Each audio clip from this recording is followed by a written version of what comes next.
Então, normalmente os alunos de pós-graduação e alguns alunos de graduação também costumam me perguntar como é que eu fiz ou como é que eu faço para aprimorar o inglês, para utilizar o inglês no dia a dia, né? Então, eu não sou da área de idiomas, não sou professor de inglês, não sou estudioso do idioma, eu sou um mero usuário da língua. Então, no meu dia a dia, como professor na área de exatas, eu já assimilei o vocabulário necessário para desenvolver as minhas atividades do idioma, com o idioma inglês, e à medida que eu vou desenvolvendo essas atividades e ao longo da vida, a gente continua sempre com essa necessidade de aprimorar o conhecimento no idioma. Então, o nosso inglês sempre precisará ser melhorado, isso é o primeiro fato. Segunda coisa, falando especificamente agora para os alunos de exatas e os meus alunos de engenharia. A demanda pelo uso de inglês ela é constante, então ela é algo normal. Há muito tempo deixou de ser diferencial o engenheiro, o profissional, saber inglês, dominar a língua. Claro que, a depender do tipo de atividade que vai se desenvolver, um nível de proficiência do idioma diferenciado necessário. Outras atividades mais simples, às vezes requerem apenas a habilidade de leitura e não exigem muito a habilidade de fala e de speaking, ou o listening, por exemplo. Na atividade acadêmica, a gente utiliza o inglês com mais ênfase. Então, a recomendação que eu faço é que, desde o início da graduação, o aluno já encontre técnicas, meios de aumentar a proficiência no idioma. Na época que eu fiz graduação, lá nos idos de 2008, as opções que nós tínhamos para estudar inglês sozinhos em casa eram muito poucas. Então a gente tinha que recorrer muito aos cursos presenciais. Hoje nós temos inúmeras ferramentas digitais, nós temos o YouTube, nós temos alguns softwares, nós temos várias ferramentas que auxiliam nesse processo. Então, certa vez, eu falando do inglês, da importância do inglês, na aula, uma aluna de engenharia na graduação me disse: professor, então quer dizer que quando eu terminar o curso, eu ainda vou ter que fazer um curso de inglês? Eu digo, não é quando terminar o curso. Durante a graduação, você vai ter que encontrar uma forma de melhorar a proficiência no idioma.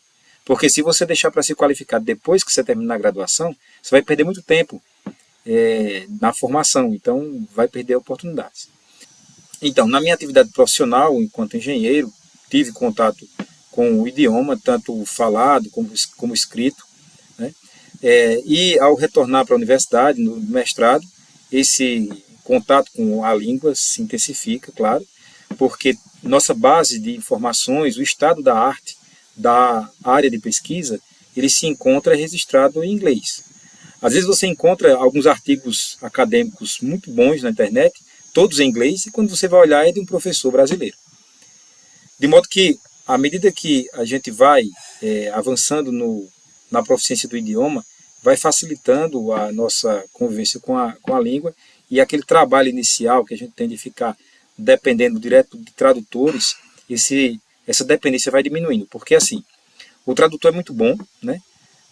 Os softwares de tradução são muito bons, mas a gente tem que buscar a liberdade, assim como hoje se busca a liberdade financeira com investimentos e no mercado financeiro, a gente tem que buscar a liberdade com o segundo ou terceiro idioma, aos poucos deixando um pouco de lado os tradutores, para que você não fique a vida toda com aquela muleta, né? Porque se você utiliza um tradutor para escrita, ou apenas para o listening, eventualmente você pode utilizar, você, quando for para um congresso, você não vai ter tradutor perto de você. Então, nos congressos é muito comum encontrarmos os professores orientadores das pesquisas e não os alunos que participaram da pesquisa, e quando você vai conversar, o professor diz, não, é porque o meu aluno ficou inseguro, que isso é um congresso internacional, o congresso é todo em inglês e o aluno não conseguiria acompanhar e por isso eu vim. Então as pessoas perdem a oportunidade de um congresso, perdem a oportunidade de um emprego pela falta de proficiência no idioma. Então vamos lá.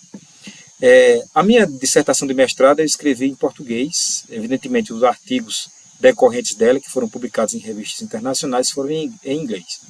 No doutorado, eu já optei por fazer um upgrade na minha forma de trabalhar. Então, a minha tese eu escrevi toda em inglês. Eu utilizei isso como um desafio para que eu tivesse um motivo justo para aprimorar o idioma. E durante a escrita da tese, e um pouco antes dela, na época de estudo para fundamentação teórica, que eu já tinha que utilizar o inglês com mais constância, eu lancei mão de algumas técnicas que eu já conhecia e outras ferramentas já fui descobrindo. Então, o objetivo nesse vídeo aqui é compartilhar com vocês como é que eu fiz, quais as ferramentas que eu utilizei durante o desenvolvimento da minha tese, e essas ferramentas elas me ajudaram a aumentar o meu nível de domínio no idioma. Claro, hoje eu não tenho um domínio pleno no idioma, mas eu consigo estabelecer conversação, consigo ouvir um diálogo, consigo estabelecer um contato com a língua, tendo a consciência que eu não sou nativo. Outro detalhe, quando você submete um artigo, um trabalho em inglês para algum avaliador internacional, dentre todas as recomendações que ele faz, de correção de formatação ou alguma informação que ficou faltando, é muito comum isso vir, o inglês precisa ser melhorado. Então, a opinião que eu tenho com relação a isso é a seguinte, a gente não deve se abater por isso, não deve ficar triste, porque eu estudei bastante, tentei escrever meu artigo com a melhor escrita científica possível e o revisor ainda coloca, o inglês precisa ser melhorado. Ora, o nosso inglês ele vai precisar ser melhorado sempre, então você tem que ter a consciência que você não é nativo. Se você pega um estrangeiro que mora no Brasil há muitos anos, você vai ver que apesar de ele estar em contato com o nosso idioma há muito tempo, ele ainda preserva o sotaque, ele ainda escorrega numa palavra ou outra, então isso aí não é problema. O problema é quando você não consegue se comunicar porque você não domina aquela linguagem, tá? Então vamos lá, a primeira dica que eu utilizei no meu doutorado e que eu passo para vocês aqui. Bem, a primeira ferramenta que eu apresento a vocês é o tradutor do Google. Se eu colocar aqui na busca tradutor, ele vai aparecer, né? Então se eu digitar casa, ele diz, se eu colocar de português para inglês, ele escreve como house e o inverso. Uma coisa que eu acho interessante no tradutor do Google aqui e outros também, é que você tem o listening. House. Então você consegue ouvir a pronúncia daquela palavra. Lá no caderninho, aquelas palavras que eu mostrei a vocês, algumas eu coloquei até escrito a pronúncia, como eu pronunciaria. Como é que faz? A gente sabe que o pessoal da área de línguas utiliza os caracteres especiais que simbolizam os fonemas, né? Mas house, eu escreveria, vou aproveitar até aqui a tela do computador, eu escreveria assim, ó, house. Pronto, eu escreveria assim, R-A-U-S-E. Contanto que eu entenda, o caderno é meu, só eu vou entender aquele código, então eu sei que essa palavra aqui, escrita house, é house, a pronúncia é house. Então pronto. Então eu fiz assim, bem simples, bem prático. Então o tradutor do Google, ele me ajuda com palavras, claro que se você jogar textos, a gente vai conseguir traduzir o texto, mas como eu falei, o nosso objetivo aqui é se libertar do tradutor, se libertar das muletas. Então, nós vamos partir para apenas utilizar o tradutor como um dicionário de consulta rápida. Escuta, sabe onde está o meu caderninho de notas? Caderninho de notas? É, Não. Onde foi que o deixou? bem, por aí, eu não sei. Um caderno de papel, normal, um bloquinho de notas. Pode ser maior que esse, mas aqui é uma forma de eu construo meu dicionário, tá? Eu construo o meu dicionário. Ao invés de pegar um dicionário pronto de outra pessoa e ficar só consultando, aqui eu estou fazendo o meu de acordo com o vocabulário que eu preciso. Então, por exemplo, eu tenho aqui revista Nature. Abri aqui a revista Nature, aí achei um artigo aqui, baixo esse PDF do artigo, eventualmente se for publicação gratuita ou se eu tiver comprado o artigo, enfim. Estou com o artigo aqui, aí eu vejo uma palavra nova, anoto aqui e vou colocando o significado, né?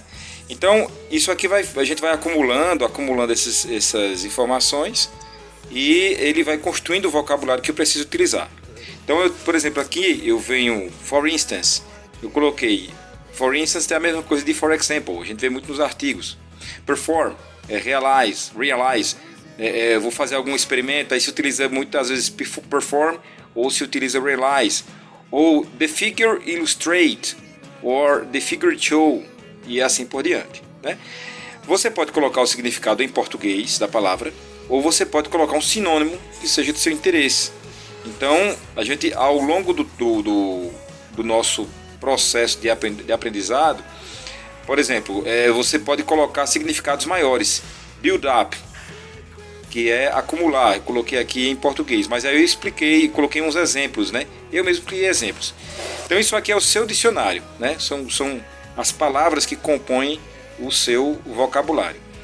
Ao fazer isso, é um processo lento, mas às vezes a gente consegue, né, assimilar as palavras e ter mais segurança sobre elas.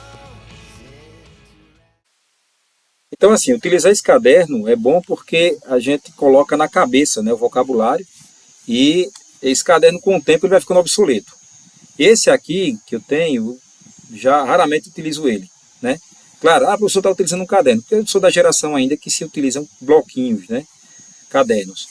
Mesmo sendo das gerações mais novas, o pessoal costuma utilizar, anotar no celular, eu gosto do caderno porque você pode rabiscar, você pode colocar observações. Então esse caderno, com o tempo, você vai deixar de utilizá-lo, ele vai ficar obsoleto e você vai precisar, às vezes, de um novo caderno. Esse aqui já não coube mais, ele terminou aqui, olha, as últimas páginas, o caderno acabou, então eu já tive que passar para um segundo caderno. Então, passada a etapa de leitura, né? Ou passada não, ou uma vez já assimilando os métodos, né, para a leitura, aí a gente tem necessidade de escrever. Eu preciso escrever um abstract, um artigo, qualquer coisinha, e é importante que para a escrita a gente utilize outras ferramentas que estão à nossa disposição, que a gente lança a mão e vai poder ver agora. Outro serviço interessante é o Grammarly. O Grammarly é um tradutor e também corretor online. O Grammarly, ele tem um módulo que você vai fazer o login, então você cria uma conta, você pode fazer o login com o Google, com a conta Google, ou você cria uma conta própria. Ele vai ter o módulo de tradução e de análise de texto, mas também ele instala um plugin no seu navegador, o plugin fica aqui no cantinho. E tudo que você escreve no navegador, ele vai fazendo as correções. Então, se você, por exemplo, utiliza o Google Docs para escrever algum trabalho, ele vai aparecer lá. Então, vou fazer aqui o login com a minha conta Google.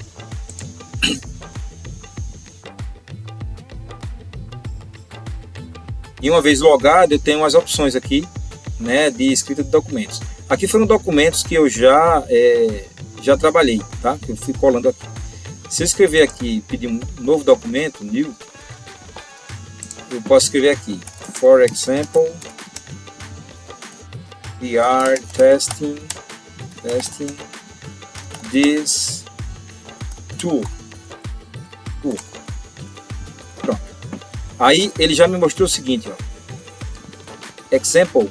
Aí ele me disse que seria interessante que eu colocasse uma vírgula, né? Então eu aceito a correção dele, for example.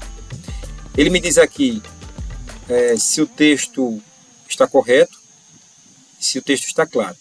Aí digamos que eu escreva tool, sem um O, né? Tol. Ele já identifica para mim aqui a correção é tol. E aí a gente pode ir escrevendo, e o legal dele é que ele vai gerar relatórios, e esses relatórios são enviados para o meu e-mail, mostrando um indicador, né, da minha evolução no domínio do idioma. Então isso é bem interessante. Outra coisa que eu consigo fazer com ele é o seguinte, por exemplo, em alguns artigos a gente evita muito o uso do gerúndio, né, ou que no português a gente usa muito. Então deixe-me de fazer um teste aqui. We are, por exemplo, working with. Então, por exemplo, eu vou colocar, escrever algo sobre um componente mecânico. Então eu vou colocar the blades of the helicopter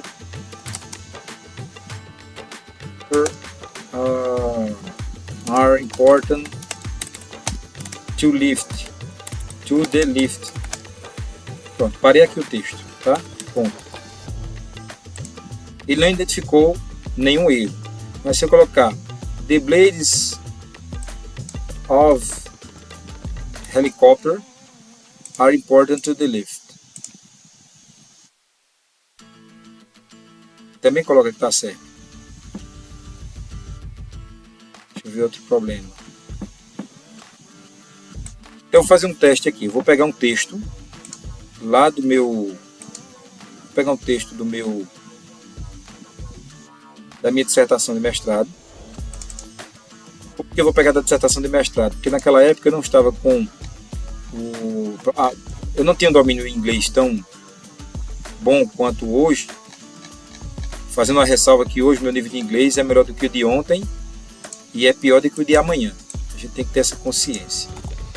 Então, ele é bom hoje, mas ele poderá ser melhorado à medida que a gente vai trabalhando. Então, eu peguei um trecho aqui, né? Então, ele colocou, eu coloquei aqui, low bearing stiffness is more benefic. Então, ele substituiu a frase, quer dizer, a baixa rigidez dos mancais é mais benéfica. E ele substituiu por beneficial. Dynamic, qual é o problema que tem dynamic? Eu coloquei reducing dynamic force. Ele coloca reducing the dynamic force. Então, ele faz uma correção do texto, né, em sintaxe. Promoting. Então, bearing promotes great damping. Para mim, na época que eu escrevi isso aqui, estava ótimo. Promotes great damping. Ele sugere que seja promoting. About. Por exemplo, eu coloquei to static meshing components and about hydrodynamic bearings. Ele sugere tirar o about e deixar só o hydrodynamic bearings. E assim vai. É demorado? É. Mas é uma forma de você ter pelo menos uma correção mais assertiva do seu texto. E aí chega um ponto que eu tenho correções a serem feitas, mas não são correções de ortografia, tá? Ele coloca, por exemplo, esse trecho aqui, in case of design modification. Ele diz que a sentença não está muito clara. Essa sentença toda. This shifting can be definitive in case of design modification. E aí ele sugere melhorias. Só que eu não vou ter acesso a essas melhorias, porque a minha conta não é premium, minha conta é gratuita. Tá? Então, com a conta premium, você tem a oportunidade de fazer essas correções. O que é que eu faço, né? Se eu não tiver conta premium? Eu tento modificar aqui a frase. Se ele está achando estranho isso aqui, eu posso dizer this shifting can be definitive in case of design modification. This shift can be definitive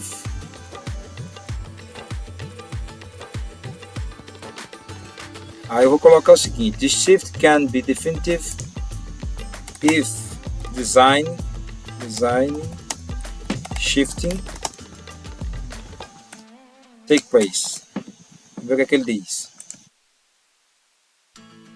Pede uma correção aqui em definitive. Take place, ele também pede shifting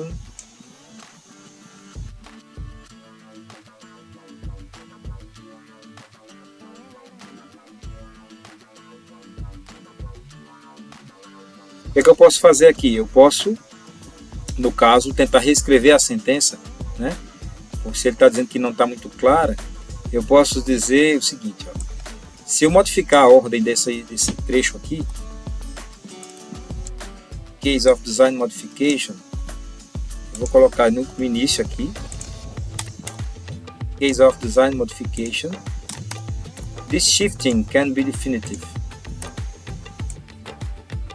Case of, ele vai pedir, ele diz que a sentença, pronto, aqui eu coloquei, mas ele diz que existe inconsistência no texto, então eu posso escrever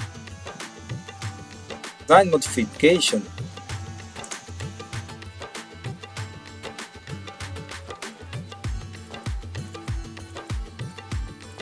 can be definitive.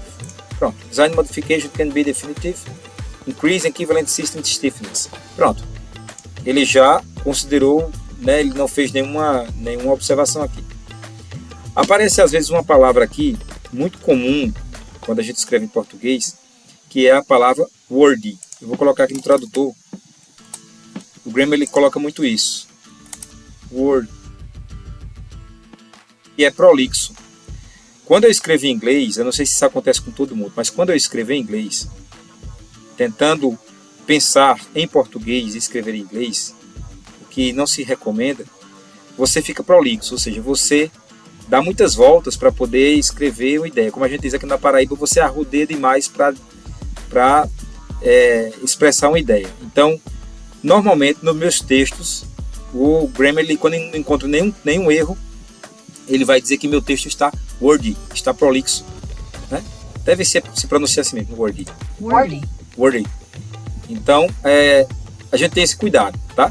Então, com relação à escrita científica, a gente tem que ser mais objetivo, e isso aí é assunto para outros vídeos.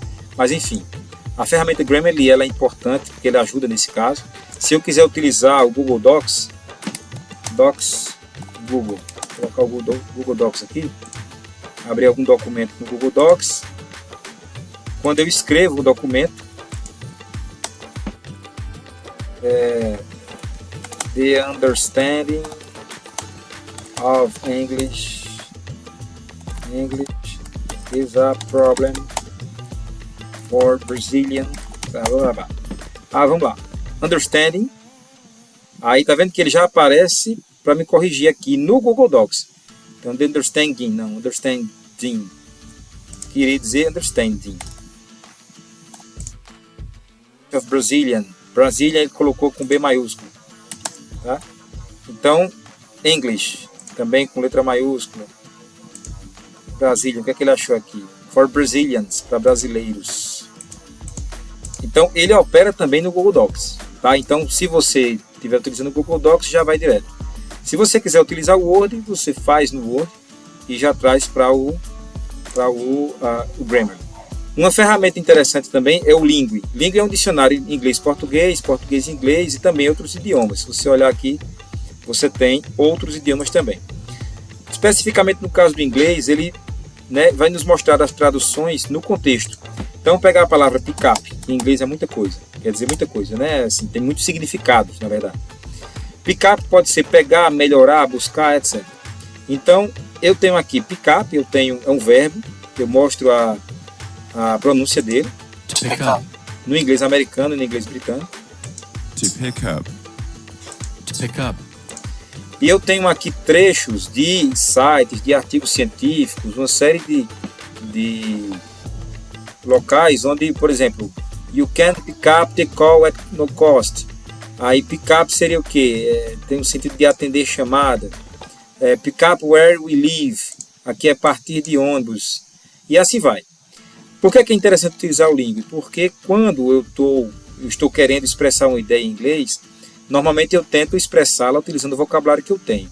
E às vezes aquela palavra que eu possuo no meu vocabulário, ela não é adequada para expressar aquela ideia. Então é interessante, antes de utilizar a palavra, trazer para cá, joga a palavra no Lingui, ele vai mostrar no contexto onde é que essa palavra comumente é utilizada, e aí você retorna para o seu texto com a palavra mais adequada.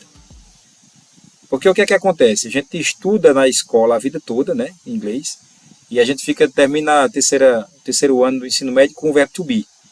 E aí verbo to be para lá, verbo to be para cá, você sabe os conectivos, você entende as sintaxes da língua, mas você não sabe falar. Por quê? Porque falta vocabulário. À medida que a gente vai fazendo a leitura dos artigos científicos e vai enriquecendo nosso vocabulário, essa leitura ela passa a ser mais rápida. No início demora muito para que a gente faça a leitura, porque eu vou ler o artigo, encontro uma palavra lá, paro nela, vou no tradutor do computador, no dicionário, pode ser no tradutor que é mais rápido, encontro a palavra, anoto lá no caderno, passo para a próxima. É comum que uma palavra ela seja repetida mais de uma vez no artigo, e aí, à medida que eu vou adquirindo vocabulário, isso é um processo lento, tem que ter paciência, e à medida que eu vou adquirindo esse vocabulário, aí a leitura vai ficando mais rápida, mais fluida, e aí é prazeroso quando você começa a ler um artigo e chega ao ponto de você fazer uma leitura em inglês, como já aconteceu comigo, de eu pegar um trabalho, né, ler aquilo ali e esquecer até que está em inglês. Né? Outra coisa, quando a gente faz esse enriquecimento de vocabulário, ele se dá dentro de uma determinada área. Portanto, na minha área, na engenharia mecânica, se eu fizer a leitura de um texto, eu consigo ler fluentemente, com tranquilidade. Mas se alguém me der um texto na área de economia, na área de ciências humanas em geral, eu vou ter dificuldade, obviamente, porque ele vai utilizar um vocabulário próprio daquela área. Isso acontece também em português, né? A gente costuma conversar sobre determinados assuntos, e quando o assunto foge da nossa área de domínio, da nossa zona de domínio, a gente às vezes falta até palavras para descrever ou para entender as coisas. Bem, essas ferramentas que eu apresentei aqui são as ferramentas de escrita, né? Ajudam na escrita e na leitura, né? No writing e no reading. Aí vem aquele problema, e o listening? Como é que eu vou entender alguém falando inglês? Como é que eu consigo entender isso? Aí a gente tem que treinar o ouvido. Uma coisa importante à medida que a gente assimila as palavras uma a uma, é que a gente aprenda a palavra e aprenda a pronúncia correta dela e ouvir essa palavra. Porque quando eu ouvir alguém conversando, alguém falando, aquela palavra está solta lá no diálogo e não vai ser estranha para mim. Então, existem opções no YouTube e opções das mais diversas que a gente pode utilizar para praticar o listening. O listening, especificamente, vai depender da experiência, a maior imersão possível que você puder fazer no idioma.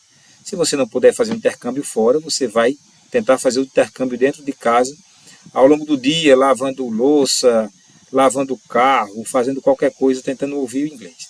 E aí vai a primeira ferramenta que eu descobri, que a gente utiliza, que eu utilizo bastante e me ajuda muito na melhoria do listening. Pronto, uma ferramenta interessante é o English Speeches. Ele tem vários discursos, né? De várias pessoas aqui, várias celebridades, várias personalidades do mundo. E o legal do discurso é que ele é um texto estruturado, um texto pausado e lento. Então, ajuda a quem está aprendendo a assimilar melhor o listening. Então, se eu colocar aqui, ele tem uma coletânea aqui do discurso, então vamos lá. These achievements are all within our reach. Let's do them all in a way that gives everyone in our society a role. Let's do big things, not just to create progress, but to create purpose. Então, esse aqui eu utilizei bastante para treinar o listening. E aí você pode ficar só ouvindo enquanto lava o carro, ou você pode, daqui na frente do computador, ficar olhando a tradução, a legenda em inglês que ele mostra aqui embaixo. Outro site legal é o Learn English with TV Series. Learn English with TV Series. Esse aqui é legal porque ele pega trechos de série de TV. Aqui já é um nível mais avançado. Então, nesse aqui você vai ter diálogos rápidos e aí você pode ter uma dificuldadezinha de pegar, tem uma pequena dificuldade de pegar trechos, né, do diálogo. Então vamos lá. The F-18 ATOPS contains everything they want you to know about your aircraft. I'm assuming you know the book inside and out. Damn right. Yeah. Damn straight. You got it.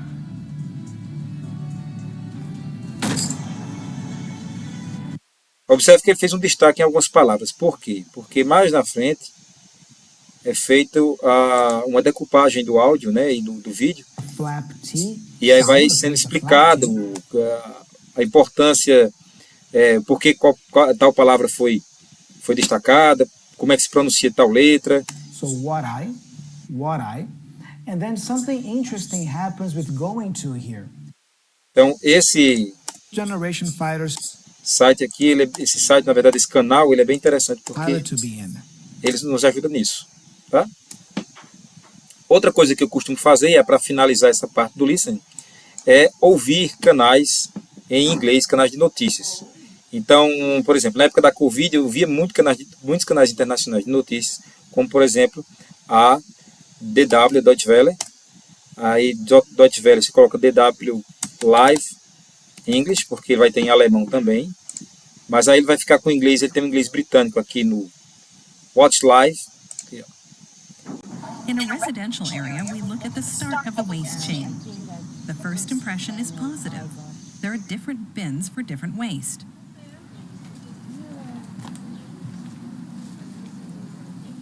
Então aqui é um canal de notícias. Não quer a Deutsche Welle, tem a France 24 Hours English.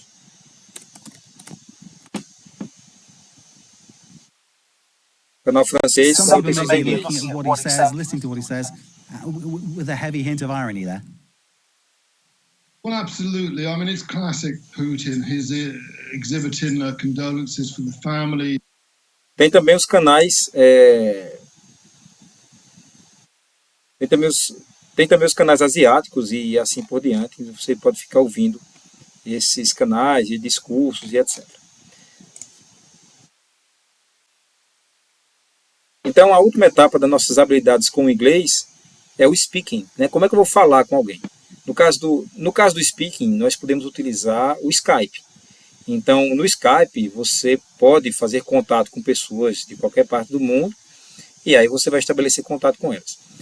Eu não vou apresentar aqui os sites porque estão um pouco desatualizados que eu utilizava, mas se você colocar, né, diálogos ou treinar speaking com o Skype, vão aparecer sites onde você loga com pessoas e ao logar com essas pessoas, você vai estabelecer contato com elas e marca um horário para conversar e aí vocês vão começar a conversar e é bom porque é de graça. Se vocês não conseguirem se entender, é só desconectar, pede desculpa, sorry, I don't understand e acabou. Então você não tem nenhum problema de ficar preocupado, eu estou com vergonha porque não sei o quê. Não, você nem conhece a pessoa. Claro, tendo os devidos cuidados, a gente não sabe com quem está conectando na rede. Então, fazendo um resumão aí, nós temos para auxiliar na escrita, temos o tradutor do Google, que é a primeira opção que todo mundo procura. Temos o Grammarly, a opção gratuita, se você quiser utilizar a opção Premium, você utiliza. Nós temos também o Lingui, que é o que eu utilizava para fazer tradução no contexto. Para o listening, nós temos discursos em inglês, speeches in English. Nós temos também o Learn English with TV Series. E para o speaking, nós temos o Skype, que nós podemos utilizar. Então, existem muitas outras opções. Essas foram as que eu utilizei. Fazer uma observação aqui, uma ressalva. Eu não recebi nada de nenhum serviço desse para indicá-los. Se esses serviços quiserem me presentear com alguma conta premium, alguma coisa desse tipo, algum produto, eu estou aqui para aceitar. Mas não é essa a questão. São serviços que eu utilizei. Claro que à medida que o tempo vai passando, os serviços vão se aprimorando. No celular nós temos o Duolingo, né? Eu quase esqueci de falar do Duolingo, que é muito interessante, que você está lá esperando o ônibus, o metrô, seja lá o que for, você pode praticar também. O Duolingo é interessante porque se você abandoná-lo, ele vai ficar no e-mail, tentando lhe lembrar sempre que você deixou de praticar o idioma. Então pronto, aqui foram as dicas que eu tinha para passar para vocês, a forma que eu utilizei para aprender inglês até agora, né? As ferramentas elas vão surgindo, novas ferramentas, a gente conversa com uma pessoa, com outra, e à medida que a gente vai nessa caminhada do aprendizado, descobre novas ferramentas, novas formas de aprender. O importante é ter em mente os objetivos que nós desejamos alcançar e seguir com o aprendizado. Como eu falei, mais uma vez, essas ferramentas foram as que eu utilizei, não são as melhores, não são as piores, não são dicas de recomendação, eu quis apenas passar para vocês a metodologia que eu adoto para aprender o idioma, ok? Então agradeço a todos vocês a atenção e bons estudos.